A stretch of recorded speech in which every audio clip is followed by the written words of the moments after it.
병원에서 잘 말해주지 않는 사실이 있습니다. 바로 뱃살이 안 빠지는 진짜 이유는 살이 아니라 호르몬 때문이라는 겁니다.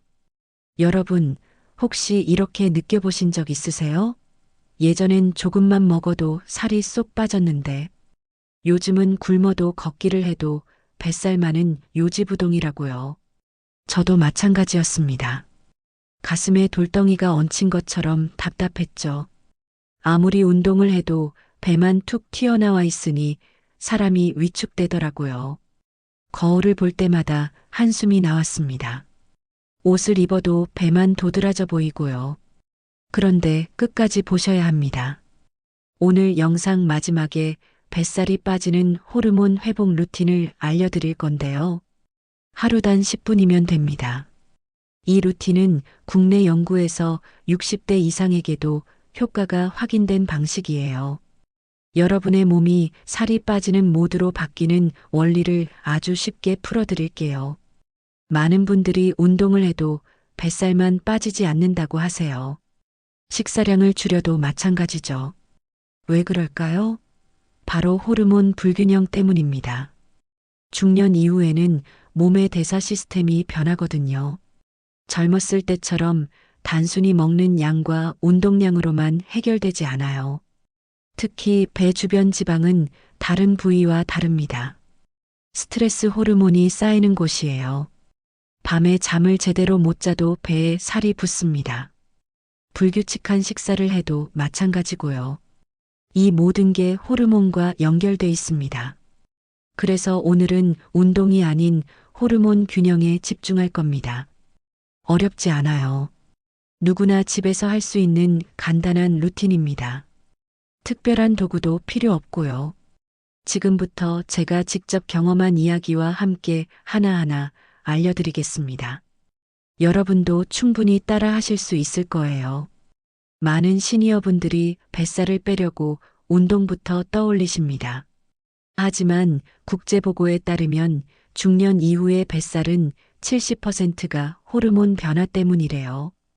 운동 효과는 약 30%에 불과하다고 합니다. 즉, 운동만으로는 결과가 안 나오는 게 당연한 겁니다. 생각해 보세요. 매일 걷고 스트레칭해도 배만 안 빠지잖아요. 그건 노력이 부족해서가 아닙니다. 접근 방법이 잘못된 거예요. 몸의 리듬이 무너진 상태에서 아무리 운동해도 효과가 제한적입니다. 그래서 저는 먼저 리듬을 회복하는 루틴을 만들었습니다. 이 루틴은 3단계로 구성돼요. 첫째, 아침 10분 호흡과 직립자세 유지입니다. 둘째, 점심 전 혈당 안정 미니 스트레칭이에요. 셋째, 저녁 수면 호르몬 활성 루틴입니다. 특히 아침 10분 루틴이 중요해요. 국내 연구에서 복부 지방을 자극하는 호흡 패턴 변화가 체지방 감소 속도를 높인다고 보고됐거든요. 단순히 배에 힘을 주는 게 아닙니다. 깊고 천천히 호흡하면서 몸의 긴장을 푸는 거예요. 이 루틴의 핵심은 몸이 살이 빠지는 모드로 전환되게 만드는 겁니다. 스트레스 호르몬을 낮추고 수면 호르몬을 높이는 거죠. 그러면 자연스럽게 배 주변 지방이 줄어들기 시작합니다. 억지로 굶거나 과도하게 운동할 필요가 없어요. 여러분도 지금 당장 따라 할 수 있도록 뒤에서 상세히 알려드릴게요. 각 단계별로 어떻게 하는지 구체적으로 설명하겠습니다. 여기까지만 들어도 그래서 내 뱃살이 안 빠졌구나 감이 오시죠?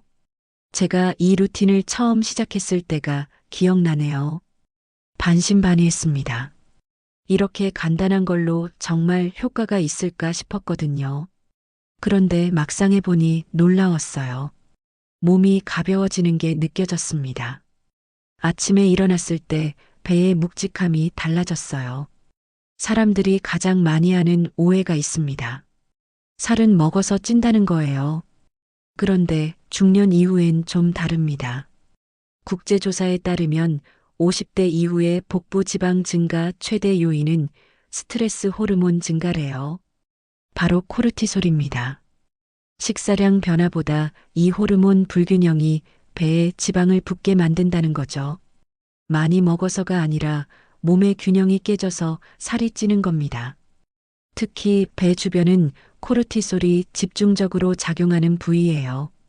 저도 한때 하루 한 끼만 먹으면 빠지겠지 하고 굶었습니다. 결과는 어땠을까요? 오히려 배만 더 나왔어요. 왜 그랬을까요? 몸이 비상 상황이라고 오해해서 코르티솔을 더 뿜어냈기 때문입니다. 굶으면 몸은 에너지를 비축하려고 합니다. 생존 모드로 전환되는 거죠. 그래서 지방을 더욱 꽉 붙잡고 놓지 않아요. 특히 내장 지방으로 쌓이게 됩니다. 배둘레만 계속 늘어나는 이유가 바로 이겁니다. 그래서 배만 안 빠진다는 말은 사실 살이 문제가 아니라 호르몬이 문제라는 뜻입니다. 식사량을 줄이는 게 답이 아니에요. 몸의 리듬을 되찾는 게 먼저입니다. 여러분은 어떠세요? 혹시 최근에 스트레스 받으시나요? 잠을 제대로 못 주무시진 않으세요? 불규칙한 식사를 반복하고 계신가요? 이 모든 게 코르티솔을 높입니다. 그리고 그 코르티솔이 배에 지방을 쌓는 거예요. 실제로 연구를 보면 수면 시간이 6시간 미만인 사람은 복부 지방이 더 많다고 해요. 스트레스를 많이 받는 사람도 마찬가지고요. 이게 다 호르몬 때문입니다. 그러니 운동만 열심히 한다고 해결될 문제가 아닌 거죠. 저는 이 사실을 깨닫고 나서 접근법을 완전히 바꿨습니다. 더 이상 굶지 않았어요. 대신 몸의 스트레스를 줄이는 데 집중했죠. 그게 진짜 변화의 시작이었습니다. 사실 저는 뱃살 때문에 마음고생을 꽤 했습니다. 옷을 입으면 배만 도드라져 보였어요. 사진을 찍으면 항상 배가 제일 먼저 보이고요. 거울 앞에 서는 게 두려워졌습니다. 한 번은 가족 모임에서 이런 말을 들었어요. 살이 왜 이렇게 갑자기 쪘냐고요. 집에 돌아오는 길 내내 마음이 무거웠습니다. 가슴에 차가운 돌을 얹은 것처럼 숨이 턱 막히더라고요. 그날 밤 잠을 못 잤어요. 계속 생각했습니다. 나는 왜 이렇게 됐을까? 예전엔 날씬했는데 언제부터 이렇게 변한 걸까? 자책감이 밀려왔죠. 그때 저는 인터넷에서 뱃살 빼는 운동을 검색했습니다. 하루 2시간씩 운동했어요. 땀을 뻘뻘 흘리며 열심히 했죠. 한 달을 그렇게 보냈습니다. 결과는 뭐였을까요? 몸무게 1kg 감소, 배둘레는 변화 없음. 허탈했습니다. 이렇게 열심히 했는데 왜 배만 안 빠질까? 좌절감이 몰려왔어요. 내가 잘못하고 있는 건가? 더 열심히 해야 하나? 국내 보고에서도 경고가 있더라고요. 50대 이후 과도한 운동은 코르티솔 상승을 일으킨다고요. 그리고 그게 복부 지방 증가로 이어진다는 겁니다. 제가 바로 그 함정에 빠진 거였어요. 더 운동할수록 더 스트레스를 받았습니다. 몸은 지쳐갔고요. 식욕도 오히려 늘었어요. 운동하고 나면 배가 고파서 더 먹게 됐거든요. 악순환이었습니다. 그제야 저는 깨달았습니다. 운동의 문제가 아니었다는 걸요. 내 몸의 리듬이 망가져 있었던 거예요. 아무리 운동해도 몸이 지방을 태울 준비가 안 돼 있었던 겁니다. 호르몬 균형부터 맞춰야 했던 거죠. 전환점은 아주 사소한 곳에서 찾아왔습니다. 어느 연구를 보게 됐어요. 호흡과 수면이 중년 이후 체지방 조절의 핵심이라는 내용이었죠. 처음엔 믿기지 않았습니다. 호흡이요? 수면이요? 그게 뱃살이랑 무슨 상관이냐고요. 그런데 자료를 읽어보니 충격적이었어요. 뱃살은 호흡 패턴과 수면 리듬만 바꿔도 줄어든다는 겁니다. 실제로 국제 연구 결과가 있더라고요. 수면 30분 부족하면 복부 지방 축적이 증가한대요. 반대로 깊은 호흡 5분만 해도 스트레스 호르몬이 감소한다고 합니다. 이게 과학적으로 입증된 사실이에요. 저는 바로 그날부터 호르몬 회복 루틴을 실험해 봤습니다. 일단 운동량을 절반으로 줄였어요. 대신 호흡과 수면에 집중했죠. 아침마다 10분씩 깊게 호흡했습니다. 잠자기 전엔 가벼운 림프순환 동작을 했고요. 처음 일주일은 변화가 없었어요. 그런데 2주차부터 뭔가 달라지기 시작했습니다.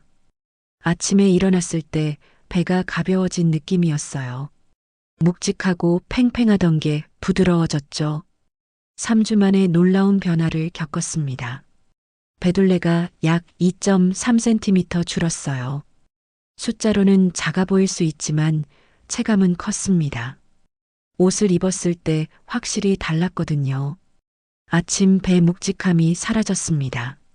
예전엔 아침만 되면 배가 빵빵했는데 그게 없어진 거예요. 식욕도 안정됐고요. 폭식하고 싶은 충동이 줄었습니다. 가장 놀라웠던 건 운동을 늘린 게 아니라는 점입니다. 오히려 줄였어요. 대신 몸의 리듬을 되돌린 것뿐이었죠. 호르몬 균형을 맞춘 겁니다. 그러자 몸이 알아서 지방을 태우기 시작한 거예요. 이제 그 루틴을 여러분께 그대로 알려드리겠습니다. 어렵지 않아요. 누구나 할 수 있습니다. 첫 번째 팁입니다. 복부 지방 스위치를 끄는 아침 10분 호흡이에요. 원리부터 말씀드릴게요. 국제보고에 따르면 심호흡 5분만 해도 스트레스 호르몬이 평균 12에서 18% 감소한다고 합니다. 그게 복부 지방 축적을 억제하는 거죠. 방법은 간단합니다. 의자에 앉으세요. 편하게 앉으시면 돼요. 배를 손으로 만진 상태에서 4초 동안 들이마시고 6초 동안 내쉬세요. 이걸 10분 반복하는 겁니다. 주의사항이 있어요. 어지러우면 바로 중단하셔야 합니다. 개인차가 있으니 전문의 상담도 필요하고요. 무리하지 마세요. 편안한 속도로 하는 게 중요합니다. 제가 직접 3주간 했을 때 효과가 있었어요. 아침 배의 팽팽함이 1주차부터 줄었습니다. 배에 손을 댔을 때 느낌이 달랐거든요. 부드러워진 게 느껴졌어요. 처음엔 10분이 길게 느껴질 수 있어요. 그럼 5분부터 시작하세요. 익숙해지면 점차 늘리면 됩니다. 중요한 건 매일 하는 거예요. 하루라도 빠지면 효과가 줄어듭니다. 두 번째 팁입니다. 점심 전 혈당 안정 스트레칭이에요. 원리를 설명할게요. 국내 연구에서 식전 가벼운 스트레칭 5분만 해도 식후 혈당 상승폭이 감소한다고 밝혀졌습니다. 방법은 이렇습니다. 벽을 잡고 다리 뒤쪽을 20초씩 늘려주세요. 양쪽 다 하시면 돼요. 그 다음 어깨를 돌려주세요. 15회 정도면 충분합니다. 마지막으로 배 주변을 비틀어 주세요. 10회 정도요. 허리 통증이 있는 분은 천천히 하셔야 합니다. 절대 무리하지 마세요. 살짝 늘어나는 느낌만 있으면 돼요. 통증이 오면 안 됩니다. 제 경험을 말씀드릴게요. 이 스트레칭을 하고 나서 점심 먹고 졸림이 확 줄었어요. 예전엔 점심만 먹으면 졸렸거든요. 그게 거의 사라졌습니다. 저녁 폭식도 없어졌고요. 왜 그럴까요? 혈당이 안정되니까 배고픔이 덜한 거예요. 급격하게 배가 고파지지 않으니 폭식할 필요가 없어진 겁니다. 자연스럽게 식사량도 조절됐어요. 세 번째 팁입니다. 저녁 2시간 전 식사 마무리예요. 원리를 말씀드릴게요. 국제보고에 따르면 늦은 시간 식사는 지방 저장 호르몬을 증가시킨다고 합니다. 밤에 먹으면 그대로 배에 쌓인다는 거죠. 방법은 간단해요. 가능하면 잠들기 2시간 전에 식사를 종료하세요. 간식도 금지입니다. 물은 마셔도 되지만 음식은 드시면 안 돼요. 주의사항이 있습니다. 당뇨나 기저질환이 있는 분은 조절이 필요해요. 무조건 굶으면 안 되거든요. 본인의 상태에 맞게 전문의와 상담하세요. 제 경험을 나눌게요. 이걸 실천하고 나서 배가 부풀어 오른 느낌이 확연히 감소했습니다. 예전엔 아침에 일어나면 배가 빵빵했거든요. 그게 거의 없어졌어요. 처음엔 배고파서 힘들 수 있어요. 그럴 땐 미지근한 물을 마시세요. 허브티도 좋고요. 배를 채우는 게 아니라 입을 심심하지 않게 하는 거예요. 네 번째 팁입니다. 잠들기 전 8분 림프 순환 루틴이에요. 원리를 설명할게요. 가벼운 림프 자극은 숙면 호르몬 생성을 도와줍니다. 잠을 깊게 자야 지방이 연소되거든요. 방법은 이렇습니다. 쇄골 주변을 가볍게 1분 정도 쓸어주세요. 손가락 끝으로 살짝 누르듯이요. 그 다음 겨드랑이를 1분 정도 부드럽게 눌러주세요. 배를 시계 방향으로 2분 쓸어주고요. 마지막으로 종아리를 4분 정도 쓸어 올려주세요. 주의사항입니다. 강하게 누르지 마세요. 림프는 피부 바로 아래 있어요. 강하게 누르면 오히려 역효과입니다. 깃털로 쓸어내리듯 가볍게 하셔야 해요. 제 경험을 말씀드릴게요. 이 루틴을 하고 나서 숙면 시간이 늘었습니다. 중간에 깨는 횟수도 줄었고요. 그러자 신기하게 식욕 조절이 쉬워졌어요. 왜 그럴까요? 잠을 잘 자야 식욕 호르몬이 정상화되거든요. 수면이 부족하면 배고픔을 느끼는 호르몬이 증가합니다. 그래서 자꾸 먹고 싶어지는 거예요. 잘 자면 그게 해결됩니다. 림프 순환은 부기 제거에도 도움이 돼요. 아침에 얼굴이 붓거나 다리가 무거운 분들에게 특히 좋습니다. 매일 하면 몸이 가벼워지는 걸 느낄 수 있어요. 다섯 번째 팁입니다. 하루 7,000보 대신 핵심 2,000보 걷기예요. 원리를 말씀드릴게요. 국내 보고에 따르면 식후 2,000보 걷기만으로도 복부 지방 감소 효과가 있다고 합니다. 많이 걸을 필요가 없어요. 방법은 간단합니다. 식후 15분에서 20분 안에 걸으세요. 빠르지 않아도 돼요. 편안한 속도로 2,000보만 걸으면 됩니다. 대략 15분에서 20분 정도 걸려요. 주의사항이 있습니다. 무릎이나 발에 통증이 있으면 속도를 줄이세요. 무리하면 안 됩니다. 천천히 걸어도 효과는 충분해요. 제 경험을 나눌게요. 이걸 실천하고 나서 혈당 안정과 배둘레 감소가 동시에 일어났습니다. 식후에 배가 더부룩한 느낌도 줄었고요. 소화도 잘 됐어요. 자, 그럼 정리해 볼까요? 체크리스트를 말씀드릴게요. 아침 호흡 10분 하셨나요? 점심 전 스트레칭 하셨나요? 저녁 식사 2시간 전에 끝내셨나요? 림프 루틴 하셨나요? 식후 2,000보 걸으셨나요? 이 5가지만 지키세요. 매일 실천하는 게 중요합니다. 하루 이틀은 효과가 없어 보일 수 있어요. 그런데 일주일만 해보세요. 분명 변화가 느껴질 겁니다. 최종 요약 들어갑니다. 첫째, 아침 10분 호흡으로 스트레스 호르몬을 낮추세요. 둘째, 식전 스트레칭으로 혈당을 안정시키세요. 셋째, 저녁 2시간 전 식사 종료로 지방 저장을 막으세요. 넷째, 취침 전 림프 순환으로 숙면을 유도하세요. 다섯째, 식후 2,000보 걷기로 복부 지방을 태우세요. 이 5가지가 호르몬 균형 루틴의 전부입니다. 특별한 도구도 필요 없고요. 돈도 들지 않아요. 그냥 매일 실천하면 됩니다. 여러분의 몸은 분명 반응할 겁니다. 뱃살은 살의 문제가 아니라 호르몬의 문제라는 걸 기억하세요. 운동만 열심히 한다고 빠지지 않아요. 몸의 리듬을 되찾아야 합니다. 그게 먼저예요. 오늘 영상이 도움이 되셨다면 구독, 좋아요, 알림 설정 부탁드립니다. 계속해서 시니어 건강을 쉽게 풀어드릴게요. 여러분의 건강한 노후를 응원합니다. 감사합니다.